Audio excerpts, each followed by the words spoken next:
విజయాల కంటే అపజయాలే ఎక్కువసార్లు ఆయన్ను పలకరించాయి. 7 సార్లు ఎమ్మెల్యే పోటీ చేస్తే ఆయన గెలిచింది 3 సార్లే. వరుసగా 4 సార్లు ఓటమి వెక్కిరించింది. అయినా ఆ రాజకీయ దిగ్గజం భయపడలేదు. ప్రత్యర్థుల వేధింపులకు బెదరలేదు. నమ్ముకున్న పార్టీలోనే కొనసాగుతూ ఎప్పటికప్పుడు సముచిత గౌరవం పొందుతూనే వచ్చారు.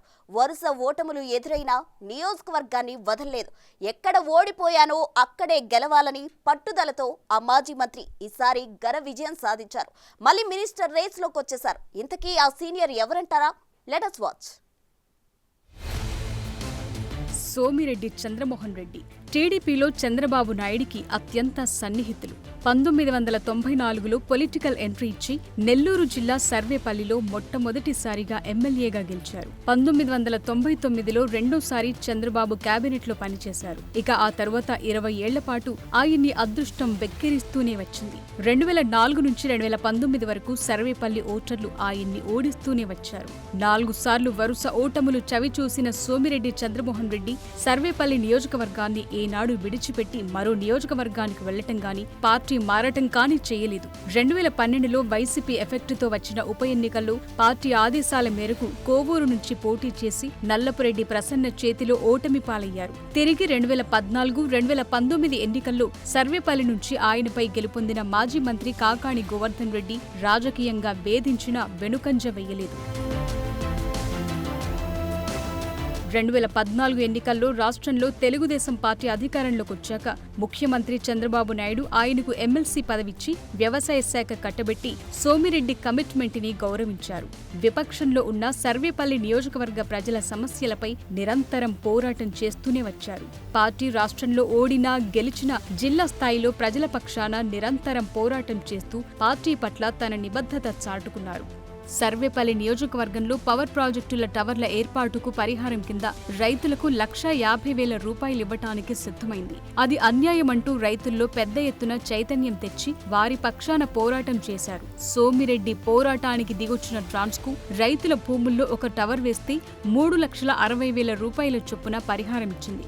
అలాగే కృష్ణపట్నం పోర్టు కంటైనర్ టెర్మినల్ తరలిపోకుండా ఆపాలని ఆయన ఉద్యోగుల పక్షాన చేరి ఆందోళనతో పోర్టు అధికారులపై ఒత్తిడి పెంచే ప్రయత్నం చేశారు. కంటైనర్ టెర్మినల్ తరలిపోతే తాను ముందుండి పోరాటం చేస్తానన్న అప్పటి మంత్రి కాకాణి గోవర్ధన్ రెడ్డి మాత్రం అది తరలిపోయినా ప్రేక్షక పాత్ర వహించి వ్యతిరేకత మూటగట్టుకున్నారు.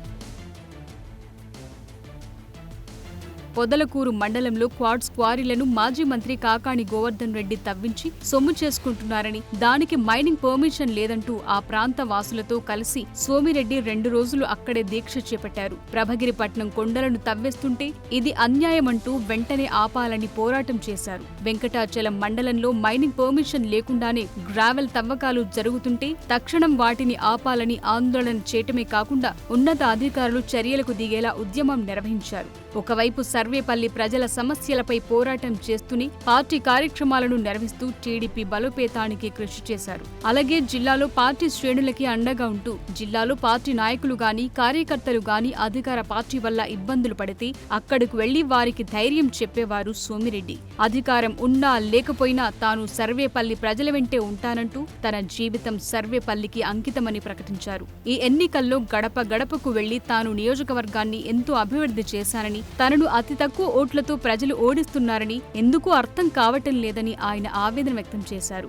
2019లో టీడీపీ ఘోర పరాభవం దృష్ట్యా ఈసారి గెలుపు గుర్రాలకే టికెట్ ఇవ్వాలని భావించింది టీడీపీ అధిష్టానం. ఆ క్రమంలో 3 సార్లు వరుసగా ఓడిపోయిన వారికి టికెట్ ఇవ్వబోమని నారా లోకేష్ ప్రకటించారు. దాంతో సోమిరెడ్డి టికెట్ పై అయోమయం నెలకొంది. తొలి 2 జాబితాల్లో ఆయన పేరును ప్రకటించలేదు. చంద్రబాబుతో ఉన్న అనుబంధంతో సోమిరెడ్డి కోడలు శృతికి టికెట్ ఇస్తారన్న ప్రచారం జరిగింది. కానీ సోమిరెడ్డి చక్రం తిప్పారు. వైసీపీ అభ్యర్థి కాకాణిని ఎదుర్కోవాలంటే ఆమె అనుభవం సరిపోదని, తానైతేనే కరెక్ట్ అని అధిష్టానానికి నమ్మకం కలిగించారు. టికెట్ ప్రకటన ఆలస్యమైనా టికెట్ తనకే వస్తుందన్న ధైర్యంతో తన ప్రచారాన్ని ఏ రోజు ఆపలేదు. అధికారిక ప్రకటన రాకపోయినా ప్రజల్లోకి వెళ్లి పార్టీ 6 గ్యారంటీలను ప్రజలకు వివరించారు. టికెట్ కన్ఫర్మ్ అయ్యాక ఆయన ప్రచారాన్ని మరింత ఉధృతం చేశారు. తన కుమారుడు సోమిరెడ్డి రాజగోపాల్ రెడ్డి, కోడలు శృతిరెడ్డి, కుమార్తె సింధులతో కలిసి ఆయన ఎన్నికల ప్రచారం నిర్వహించారు. అనారోగ్యంతో బాధపడుతున్నా ఆయన తగ్గలేదు. ఓటర్ల వద్దకు వెళ్లి తనకు చంద్రబాబు నాయుడు చివరి అవకాశం ఇచ్చారని, ఈ ఒక్కసారి తనకు ఓటు వేసి గెలిపించాలని ఓటర్లను ప్రాధేయపడ్డారు. కుటుంబ సభ్యులు సైతం సోమిరెడ్డి చేసిన అభివృద్ధి కార్యక్రమాలను ప్రజలకు వివరిస్తూ చొచ్చుకుని వెళ్లారు. అధికార పార్టీపై భయంతో ఓటర్లు ఆయన ప్రచారంలో అంతగా పాల్గొనకపోయినా ఎన్నికల్లో మాత్రం ఆయనకు ఓటు వేసి ఘనంగా గెలిపించారు. 16,288 ఓట్ల ఆధిక్యంతో సర్వేపల్లిలో సోమిరెడ్డి 20 ఏళ్ల తరువాత భిక్ష కొట్టారు. ఓడిపోయినప్పుడే మంత్రి పదవి ఇచ్చిన చంద్రబాబు ఈసారి కూడా ఖచ్చితంగా కేబినెట్లోకి తీసుకుని కీలక శాఖ బాధ్యతలు కట్టబెడతారని సోమిరెడ్డి అభిమానులు ధీమా వ్యక్తం చేస్తున్నారు.